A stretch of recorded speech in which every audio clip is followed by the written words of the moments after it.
Olá, você está no canal Um Conto por um Ponto.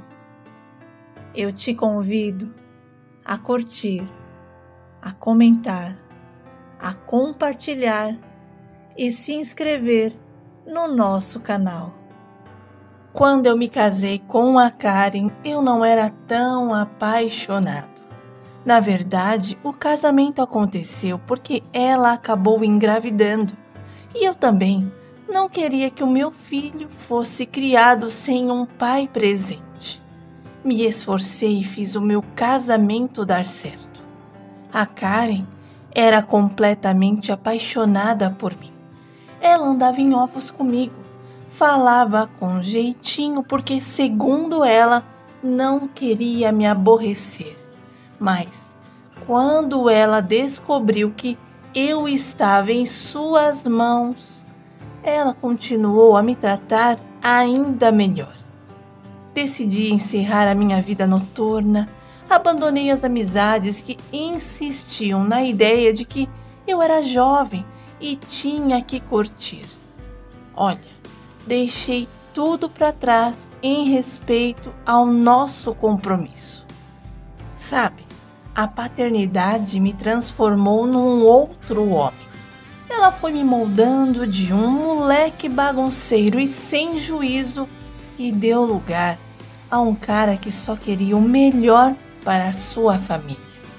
Minha esposa, uma pessoa adorável e que só surgiu no meu caminho para me ensinar a prestar atenção nas coisas à minha volta, no outro, nos animais. E eu fui pegando todas as qualidades que ela tinha. E a gente se tornou igual. E o mais gostoso disso tudo era quando eu chegava em casa e ela me recebia com um belo sorriso no rosto, perguntando como tinha sido o meu dia. Depois de uns bons anos de casamento, não sei como aconteceu, mas nós voltamos a nos tratar como namorados. E eu a convidava para um chopinho no final da tarde de uma sexta-feira, ou às vezes um cineminha. Sem contar que durante o meu horário de almoço, eu ligava para ela e recebia mensagens carinhosas afirmando que o amor dela seria eterno. E tudo entre nós se tornou tão agradável que sonhávamos em envelhecer juntos, convictos de que só a morte seria capaz de nos separar. Os nossos amigos diziam que éramos o casal mais perfeito que eles conheciam. E nós nos sentíamos. Nos tornamos referência na nossa família e no meio do nosso círculo de amizade. E como eu costumava ligar para minha esposa na hora do almoço, em um dia desses, ao fazer a ligação, ela mencionou que iria à casa da mãe dela com um primo, o Rafael, para entregar as compras que havia feito. E óbvio que eu sugeri que ela me esperasse chegar do trabalho e que eu a levaria. Mas a Karen explicou que eu chegaria tarde e que a sua mãe estava precisando daquelas comprinhas com urgência. E por mais que eu tentasse, ela estava decidida. E quando a Karen tinha algo em mente, era difícil de mudar.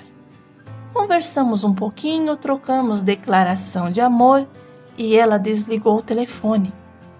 Voltei ao meu trabalho.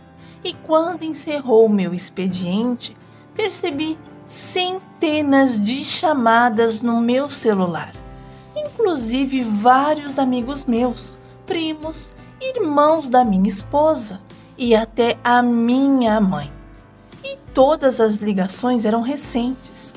Tentei retornar, mas como não consegui falar com ninguém, eu já fiquei intrigado, preocupado. Liguei para minha esposa e ela também não atendeu. No meio do caminho, o meu irmão me ligou e eu atendi. E ele perguntou onde eu estava e eu respondi que estava saindo do trabalho indo para casa.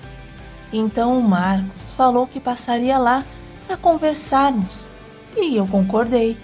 Enfim, cheguei em casa e percebi que a minha esposa ainda não havia retornado da casa da mãe. Tentei ligar mais algumas vezes, mas as ligações caíam na caixa postal. E eu pensei, vou tomar um banho rapidinho e depois vou buscá-la. Tirei a minha roupa, fui para o banheiro e quando eu estava ligando o chuveiro, a minha campainha tocou. Vesti uns shorts e já imaginei que era o meu irmão. E para minha surpresa, era ele e a minha mãe. Imediatamente abri a porta. Minha mãe perguntou como eu estava e eu falei que estava indo tudo bem. E ela? Mamãe me olhou de um jeito que eu entendi que vinha a bomba. Pedi para eles entrarem. Entraram. E mamãe me pediu para me sentar, pois o que ela tinha para me dizer seria muito doloroso. E ela conhecia muito bem aquela dor. E conforme ela foi falando, eu fui sentindo medo e vontade de sair correndo. Mas ao mesmo tempo eu pedi, mãe, fala logo. E a minha mãe, com a voz embargada e com muita dificuldade em encontrar palavras, ela disse que a minha esposa e o meu filho haviam morrido num acidente de carro. E ela ainda acrescentou que o Rafael, o primo da Karen, estava em estado gravíssimo e os médicos pediram para os familiares se prepararem. Eu confesso, eu congelei. O meu corpo ficou amortecido e eu não tinha forças para fazer nenhuma pergunta ou dizer absolutamente nada, nada. Eu fiquei em transe. Sinceramente, aquele foi o pior dia da minha vida. A minha mãe e o meu irmão lidaram com as questões que precisavam ser resolvidas, enquanto eu dizia apenas, os documentos estão ali, as roupas estão aqui. E quando eu vi a minha esposa e o meu filho sem vida, o meu mundo parou e eu desejei a morte. Quando eu me aproximei dela, eu disse em forma de desabafo, você mentiu para mim, disse que envelheceríamos juntos e eu acreditei. Agora você se foi. O que eu vou fazer da minha vida se tudo que eu sabia fazer era viver para vocês e por vocês? Aquelas últimas horas foram como se tivessem arrancado meu coração. Eu chorava por dentro e por fora. Sabe, uma dor insuportável me obrigou a dar uma volta. Era difícil acreditar que aquilo estava acontecendo, mas realmente estava. Ainda bem que eu tive a minha mãe, os meus irmãos e muitos amigos que me deram a força e o apoio que eu tanto necessitava. Sabe, não era questão de palavras, era a presença deles ao meu lado que me sustentava. E quando a última pá de terra foi lançada, eu desmaiei. Minha mãe insistiu para que eu ficasse perto dela e não voltasse para casa. Mas de madrugada eu decidi retornar. E ao abrir a porta, senti o perfume do meu filho, o cheiro do cabelo da minha esposa. E ali eu desabei em lágrimas. Saber que eles nunca mais voltariam, que eu não veria o meu filho crescer, entrar na adolescência, se tornar um rapaz.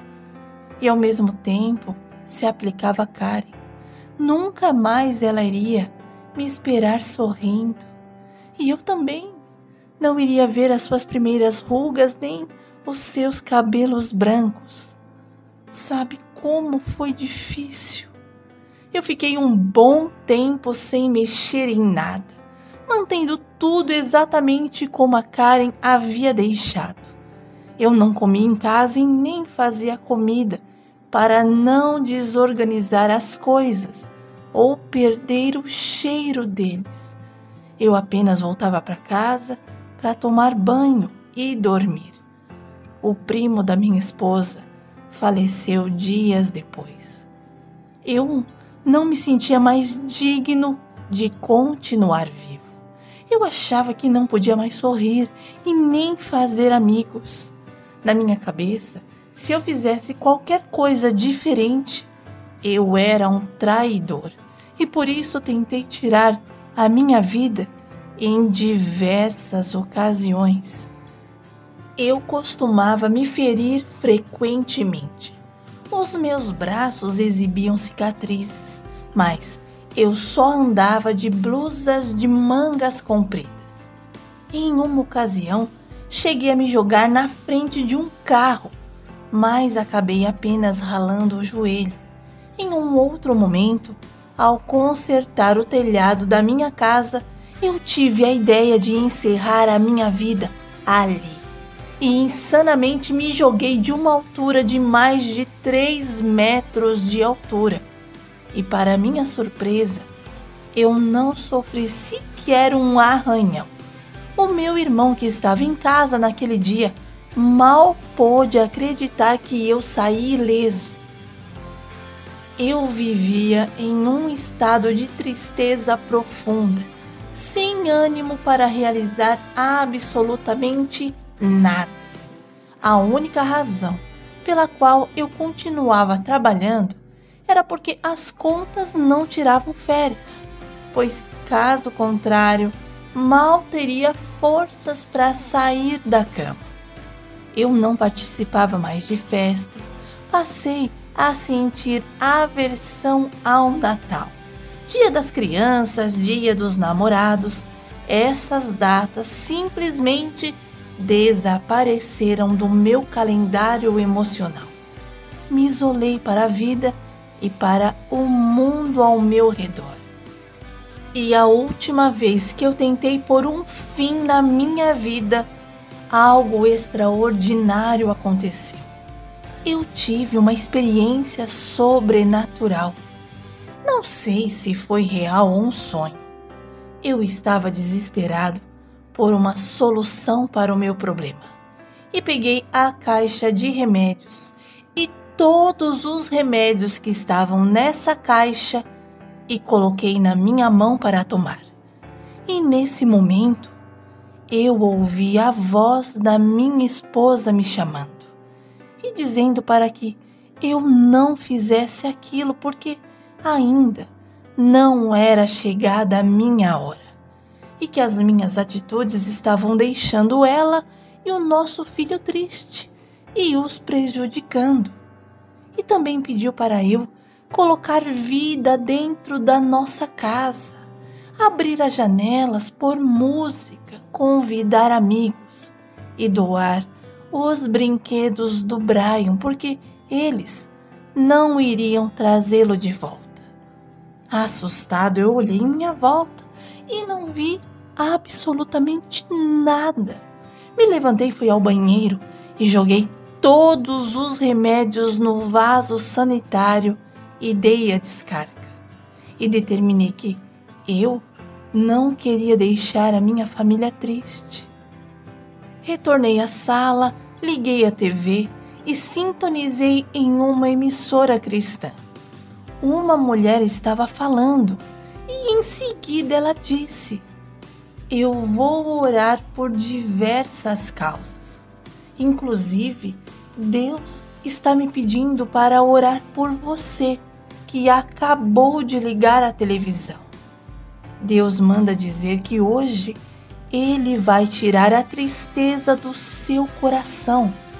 Amado, Deus nunca esteve com os ouvidos fechados." E em sequência, ela começou a oração. Eu nunca fui de orar, de conversar com Deus.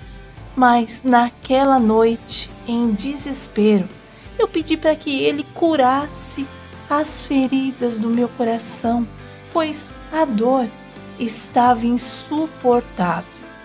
Eu sabia que sozinho eu não conseguiria. E enquanto eu abria o meu coração, eu senti como se uma mão tivesse arrancado aquela ferida. Eu senti um alívio, mas um alívio tão grande que eu acabei adormecendo. Olha, não foi fácil. Tinha dias que eu chorava quase 24 horas. E quando eu me lembrava que a minha tristeza deixava os meus entes queridos tristes, eu procurava uma forma de sorrir. Foi um processo gradual, mas aos poucos encontrei maneiras de amenizar a dor e me joguei na vida novamente. E com o coração mais em paz, eu decidi que era hora de doar os muitos brinquedos do Brian a uma instituição e me comprometi a apadrinhar uma criança. A cada final de ano, assumi a responsabilidade de proporcionar alegria em uma criança, presenteando-a com sapato, roupa e brinquedo. Essa prática me fez sentir mais vivo e conectado ao propósito de fazer a diferença na vida de alguém. Mudei de emprego e aluguei a casa onde um dia foi nossa e me mudei para um apartamento. E foi depois de 8 anos que eu decidi que era hora de me envolver amorosamente outra vez. E foi quando eu conheci a Ingrid. Ela conheceu e respeitou a minha história, aceitando tudo que eu vivi. Nos casamos e fomos abençoados com uma menina. Deus me presenteou com uma linda garotinha, uma dádiva que me recorda a importância de não compará-la ao Brian e, ao mesmo tempo, não esquecer dele. Sabe, cada experiência e cada pessoa na minha vida tem um lugar único e especial.